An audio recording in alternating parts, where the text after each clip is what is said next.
History and discovery of gold, the metal that made the world go mad. Introduction. Hello, my dear learner. I want to start today with one simple question, and I want you to really feel it, not just hear it. What would you do if you found something so beautiful, so rare, so brilliant, that just holding it in your hand made you feel like the most powerful person in the world? What would you do if that one thing could buy you food, land, love, safety, status, and freedom, all at once? Would you chase it? Would you leave everything behind for it? Would you cross oceans, climb mountains, betray friends, start wars, just to have more of it? Millions of people across history answered yes. And the story of what they did, the beautiful things, the terrible things, the extraordinary things, is one of the most human stories ever told. Today, I am going to tell you the story of gold. Not gold the investment, not gold the jewelry, gold the obsession, gold the dream, gold the mirror.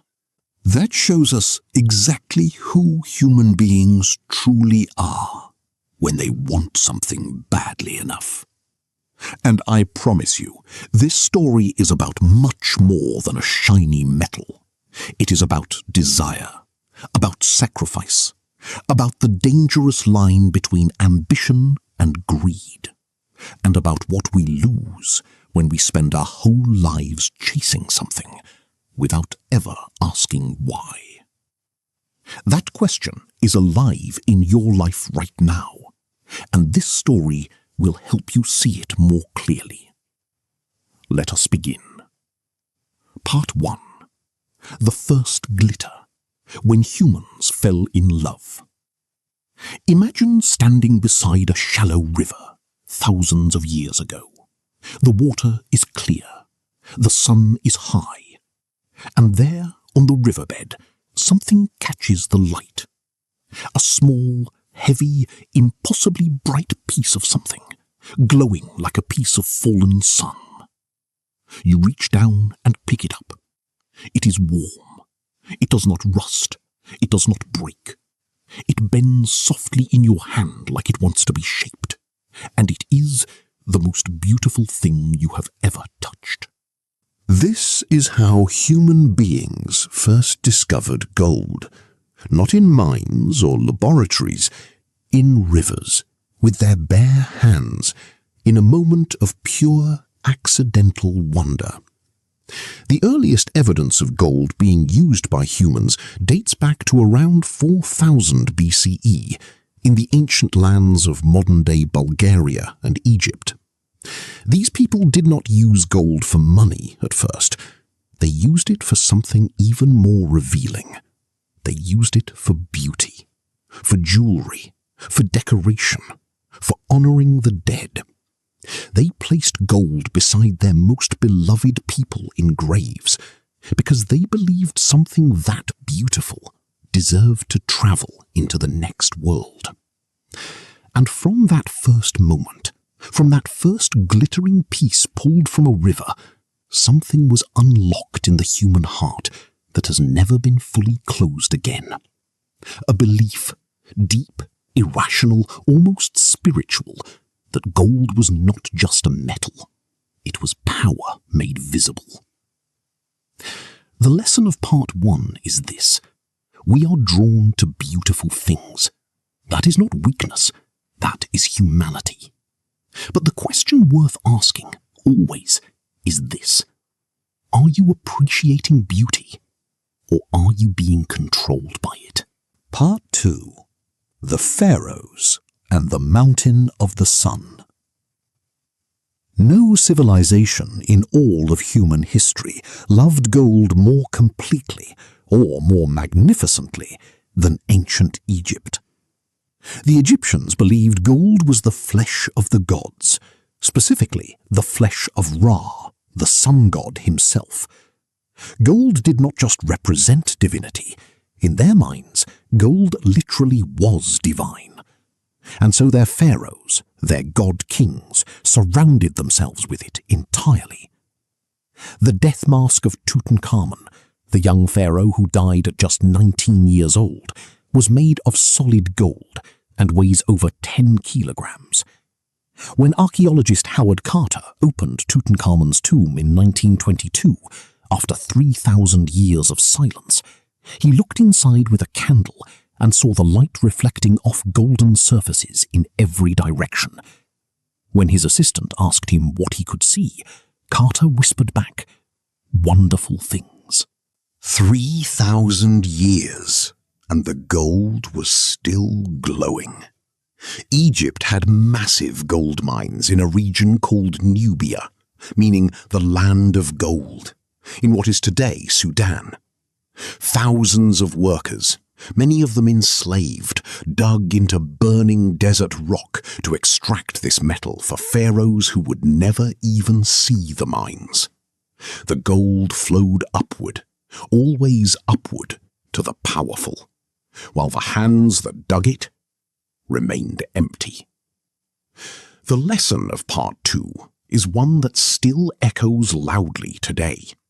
The people who dig for gold rarely keep it. The people who control gold rarely dig for it. Think about the systems in your own life. Are you digging?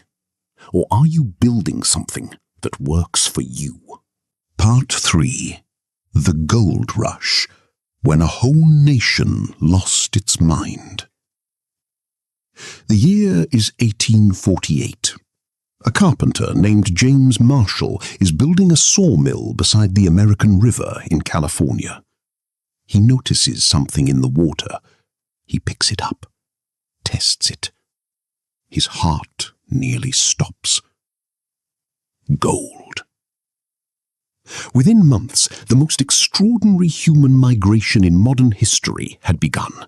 300,000 people from across America, from China, from Mexico, from Europe, poured into California chasing a single dream. They called it the Gold Rush. They left farms, families, businesses, safety, everything, for the chance to strike it rich. Most of them never did. The ones who became truly wealthy were not the gold miners. They were the people who sold the miners their shovels, their boots, their food, their denim jeans. A man named Levi Strauss made his fortune selling tough working trousers to gold miners. Today, Levi's jeans are worn by people in every country on earth. The gold those miners found is long bent. The jeans are still here. California was transformed forever. Cities grew overnight where there had been nothing but wilderness. Roads were built. Ports were built. The population of California grew from 14,000 people to 300,000 in just 4 years. The gold rush did not just change individual lives, it built an entire state. But behind every glittering story, there was a shadow.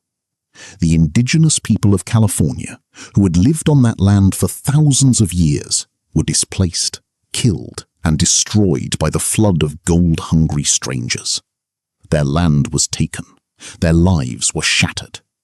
For gold. The lesson of Part 3. The ones who profit most from gold rushes are rarely the ones taking the biggest risks. In your own life, when everyone is rushing toward the same shiny thing, stop. Look around. Ask, what is everyone else going to need while they are chasing this? That question is worth more than any gold mine. Part 4. Gold and Power.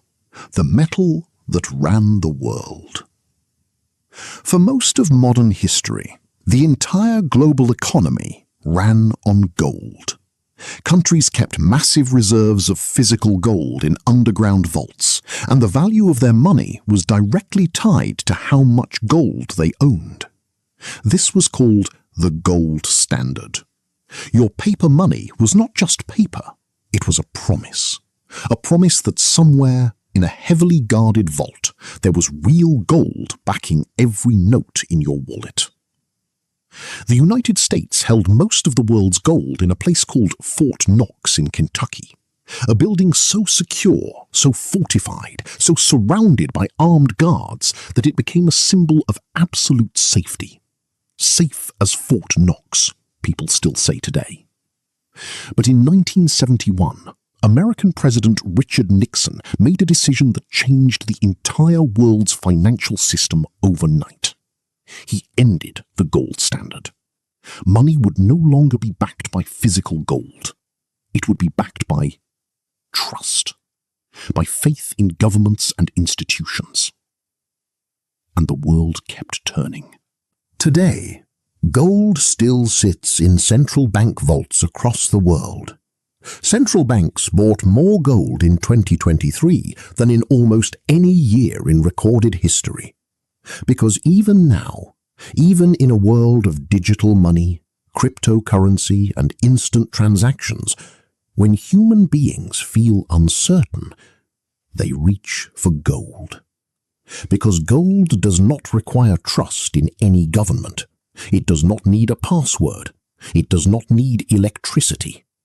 It has been valuable for 6,000 years, and people believe, whatever happens, it will be valuable for 6,000 more. The lesson of Part 4. Real security does not come from how much you have. It comes from how much your foundation can be trusted. Build your life on things that hold value when everything else shakes. Your integrity, your skills, your relationships, your reputation. These are your gold standard. Part 5. Gold Today and the Gold Inside You. Today, in 2026, gold is more talked about than ever. When economies struggle, gold prices rise. When wars begin, gold prices rise. When people lose faith in banks and governments, gold prices rise.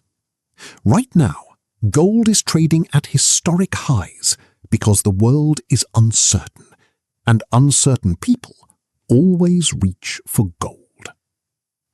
But here is the most interesting thing about gold in the modern world. Scientists are now using gold in medicine to fight cancer. In technology, your smartphone contains tiny amounts of gold in its circuits because gold conducts electricity perfectly and never corrodes. NASA uses gold coating on spacecraft to reflect radiation. The James Webb Space Telescope, the most powerful telescope ever built, has its mirrors coated in gold so it can see the light from the very beginning of the universe. Gold is not just beautiful. It is useful in ways our ancestors could never have imagined. And yet, with all its power, all its history, all its extraordinary usefulness, gold remains exactly what it always was. A metal found in a river by a human hand, being given meaning by a human heart. The meaning was never in the gold. It was always in the person holding it. And that is the most important thing this entire story has been saying all along. Ending what you learned. My dear learner, we have travelled an extraordinary distance together today. We knelt beside an ancient river and felt that first glittering shock of discovery. We walked through the golden tombs of Egyptian pharaohs who believed beauty could survive death.